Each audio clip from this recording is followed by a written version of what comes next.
বড়ইয়ের আচার এইভাবে একটু ট্রাই করে দেখেন, আশা করি খুবই ভালো লাগবে। টক মিষ্টি আচারটা কিন্তু সবাই পছন্দ করে। অলওয়েজ আমি কিভাবে বানালাম শেয়ার করব। এখানে আমি দারচিনি, এলাচ, লবঙ্গ, জিরা, মরি আর ধনিয়া সব কিছু একসাথে আমি ভেজে নেব। আর চুলার আঁচটাকে মিডিয়াম আঁচে করে ভেজে নেব, না হয় কিন্তু পুড়ে যাবে। আর পুড়ে গেলে কিন্তু কালারটা মশলা সুন্দর আসবে না, আর খেতেও স্মেলটাও সুন্দর আসবে না। আর এখানে আমি শুকনো মরিচ দিয়ে দিলাম। শুকনো মরিচটা কিন্তু আস্তে আস্তে করে ভেজে নিব, বেশি ভাজবো না, মোটামুটি হালকা করে ভেজে নেব। তাহলে কিন্তু মরিচের যে একটা কালার আসছে সেটা কিন্তু সুন্দরভাবে হয়। আর আমার মশলাগুলো হয়ে গেছে, দেখতেই পাচ্ছেন মশলাটা কীরকমভাবে আমি ভেজে নিয়েছি।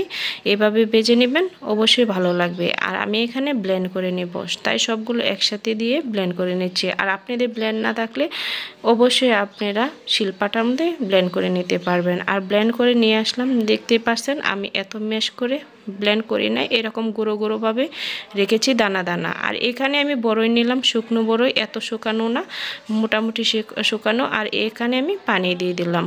পানিটা কিন্তু আমার যতটুক লাগবে পরিষ্কার করার জন্য ততটুক আমি দিয়ে দিলাম। আর আস্তে আস্তে করে সুন্দর করে আমি ধুয়ে পরিষ্কার 2-3 বার করে ধুয়ে পরিষ্কার করে নেব। আর যে এখানে আটিগুলো ছিল সেগুলো আমি ফেলে নিচ্ছি। আর এগুলো আস্তে আস্তে করে সবগুলো ফেলে নেবেন, না হয় কিন্তু খেতে ভালো লাগে না।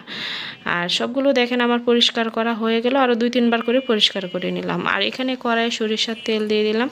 আর সরিষার তেল দিয়ে কিন্তু আচার বানাবেন, অবশ্যই কিন্তু ভালো লাগবে। আর এখানে আমি রসুন কুচি দিয়ে দিলাম। আর রসুন কুচিটা কিন্তু আমি একটু ছেঁচে দিয়েছি, আপনারা অবশ্যই একটু ছেঁচে দিবেন, তাহলে কিন্তু স্মেলটা অনেক ভালো আসবে। আর আস্তে আস্তে করে কিন্তু আমি নেড়ে চেড়ে দিচ্ছি। আমার টিপসগুলো যদি আপনাদের ভালো লাগে অবশ্যই আপনারা চ্যানেলটা সাবস্ক্রাইব করে দিবেন।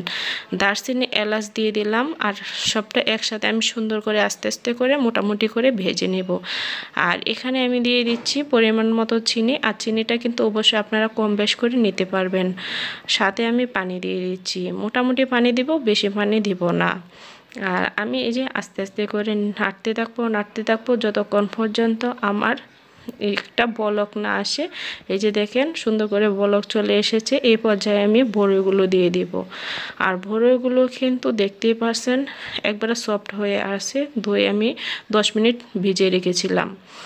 আর এই যে দেখেন আমি বড়ইগুলো সুন্দর করে চিনির শিরার সাথে অ্যাডজাস্ট করে নিচ্ছি। আমার এই রেসিপিটা অবশ্যই আপনারা কেটে কেটে দেখবেন না, এখানে কিন্তু আমি ধাপে ধাপে অনেকগুলো মশলা ব্যবহার করলাম, তাহলে এগুলো কিন্তু আপনারা মিস করবেন, দেখতে পারবেন না। সবাইকে অনুরোধ জানাবো ভিডিওটা দেখবেন। আর সাথে এখানে আমি স্বাদমতো অল্প পরিমাণ লবণ দিয়ে দিলাম। আর লবণটা দিয়ে দিবেন, লবণটা দিলে কিন্তু টকের পরিমাণটা ভালো থাকে। কিছুক্ষণ ঢাকনা দিয়ে ডেকে রাখলাম, কিছুক্ষণ পরে ঢাকনাটাকে আবার সরিয়ে নিলাম। আর একটু নেড়ে ছেড়ে দিচ্ছি। আর যত ভালোভাবে আপনারা একটু পরে পরে নেড়ে ছেড়ে দিতে চেষ্টা করবেন, তাহলে কিন্তু আপনি যে শিরাটা আছে শিরাটা কিন্তু বড়ইয়ের সাথে সুন্দরভাবে ভিতরে যাবে।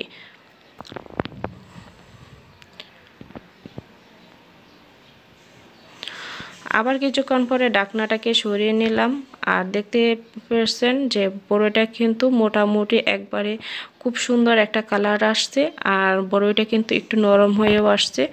আর আমি এখানে আস্তে আস্তে করে পুরোটাই নেড়ে ছেড়ে দিচ্ছি, যেন নিচে না লেগে যায়, সেটাও কিন্তু আমাদের খেয়াল রাখতে হবে। একটা ঘুটনি দিয়ে সুন্দর করে আস্তে আস্তে বড়ইটাকে একটু ফেটে নিচ্ছি, তাহলে কিন্তু বড়ইয়ের যে বিচিটা আছে সেটার মধ্যেও কিন্তু শিরাটা গিয়ে লাগবে, আর খেতেও কিন্তু ভালো লাগবে। আর আমি এত বেশি করে করে নেব না, ম্যাশ করে নেব না, হালকা করে ম্যাশ করে নিতে চেষ্টা করব।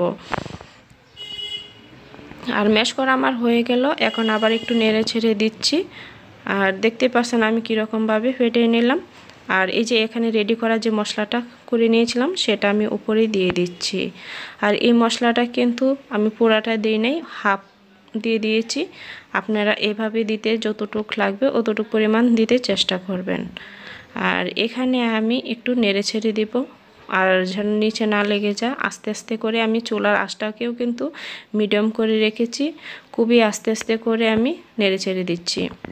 আর অবশ্যই আমার রেসিপিটি যদি আপনাদের ভালো লাগে আপনারা এখনই আমার চ্যানেলটাকে সাবস্ক্রাইব করে দেন। আর নতুন নতুন টিপস পেতে অলওয়েজ আমাদের সাথেই থাকুন। আর আপনারা অবশ্যই আমার ভিডিওটাকে আপনারা কমেন্ট বক্সে জানাবেন কীরকম হলো। আর আপনাদের একটা লাইক কমেন্ট আমাদের জন্য অনেক আনন্দদায়ক। সাথে দিয়ে দিচ্ছি জিরা আর দিয়ে দিচ্ছি শুকনো মরিচ। আর এখানে আমি যেহেতু শুকনো মরিচ আরও দিয়েছি তাই এখানে আমি শুকনো মরিচের পাউডারটা একটু কম দিলাম।